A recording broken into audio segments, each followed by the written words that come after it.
Now, this is group one of African sources of history, and I'll be taking you through oral sources of history. Now, oral sources of history, where we have proverbs, riddles, and folktales. I'll start with the proverbs, where we'll find the meaning of proverbs. Proverbs are concise traditional sayings that express cultural wisdom, values, and norms. As a source of history, they provide valuable insights into the experience, attitude, and societal structure of past civilization. Now, these proverbs are in deeper explorations of how they serve as historical process, and the explorations are listed below. The first one, we have reflection of cultural values and beliefs. Proverbs encapsulate societal principles, morals, and values passed through generations. We have an example, and this example is a Luo example, which says it takes a village to raise a child. This proverb highlights the communal nature of traditional societies of togetherness. The next one is preservation of oral traditions. In many pre-literate or orally focused societies, history and knowledge were transmitted through spoken proverbs. Example of a proverb is historical values. Proverbs can fill gaps left by written records, offering perspective on marginalized groups such as women and indigenous communities whose histories are often omitted from formal documents. Number three, we have insights into social structure and power dynamics. Proverbs often reflect societal hierarchies, gender role, and power relations. For example, the nail that sticks out get hammered down suggests the importance of conformity in hierarchical societies. Next, we have economical and environmental context. Many proverbs relate to agriculture, trade, or weather, providing clues about economic activities and environmental conditions. For example, we have make hay while the sun shines, reflects agrarian economies and the importance of seizing seasonal opportunities. We have the fifth one as political and military history. Some proverbs allude to wars, alliances, or political challenges. For example, in the Greek proverb, beware of Greek bearing gifts, reference historical events such as Trojan War. The sixth one, we have continuity and change over time. Proverbs evolve, and their uses or meaning can shift over time, reflecting societal changes.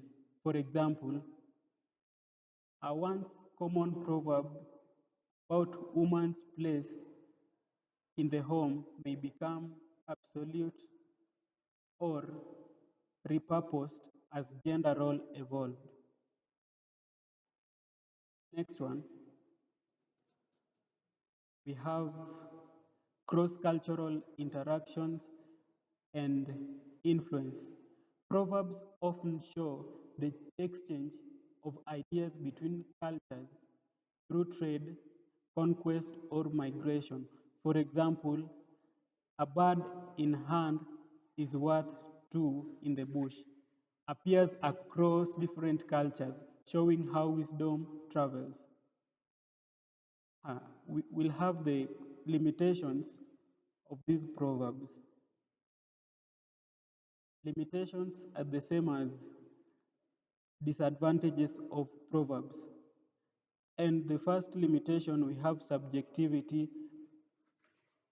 Proverbs reflect generalization and may not represent the full diversity of experiences within a society. Next, we have contextual meaning. The original meaning of a proverb might change or be lost over time, making interpretation challenging. The next one, which is the last, is bias. Proverbs often reflect the perspectives of dominant group and may overlook or misrepresent marginalized voices. Now, this is the end of Proverbs, and I'm inviting the next member to continue to read us. The next ones are riddles. Riddles can serve as fascinating sources of history because they often contain cultural references, language notions, and symbols specific to the time and place they were created. Here is how riddles reveal historical insights. Cultural context. Riddles frequently reflect daily life beliefs and societal values.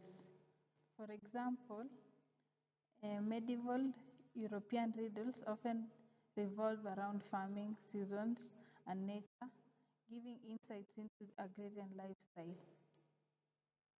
Language wordplay. The language used in historical riddles can reveal changes in word meaning, slangs, and over time. Older riddles can even give clues about religional deflects or loose linguistic forms, providing material for linguistic historians to trace language evolution. Number three, symbolism and beliefs. Many historical riddles contain symbolic meaning based on prevalent religion or suspicious beliefs. For example, a riddle about the sun and moon might allude to celestial worship or cultural beliefs about this. A riddle from medieval Europe might use Christian symbolism, which reflects the deep influence of the church at that time. Tools, technology, and economy. Riddles also offer clues about the technology and tools available at the time. Entertainment and education. Historically, riddles were used to entertain, but also a method of teaching moral lessons or critical thinking. By studying them, historians can see how past societies educated their young, forested community, interaction, often reflections, and comparing cultures.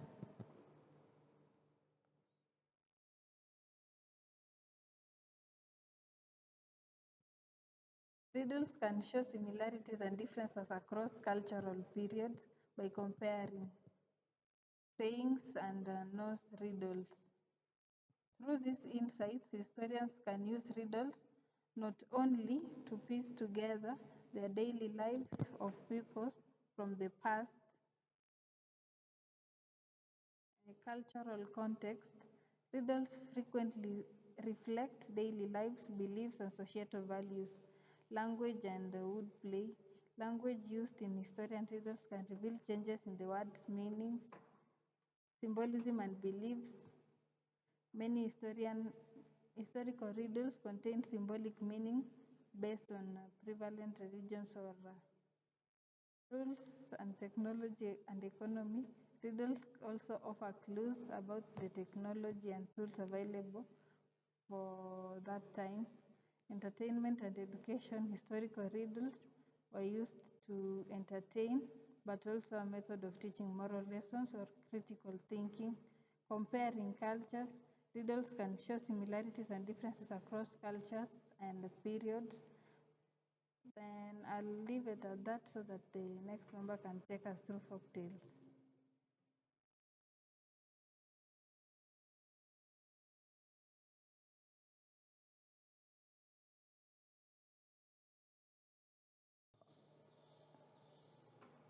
I'm David Sabila, and we are going to look at folktales now. And folktales can be valuable source of historical insights, offering offering glimpses into the beliefs, values, and experiences of people in the past. Although they are fictional, fictional and often implicable, folktales preserve elements of the time and culture they originate from, capturing historical context, social norms, and common challenges. Here are the few ways folktales serve as historical sources. Number one, cultural values and beliefs. Folktales often encapsulate moral and ethical standards of the community. Number two, social hierarchies and roles. Folktales frequently portray the roles and expectations of different social groups. Number three, historical events and local geographies. Some folktales contain references to real events. Number four is economic practices and daily life. Stories about farming, trade, or craftsmanship reveal information about the economic activities that sustain the societies.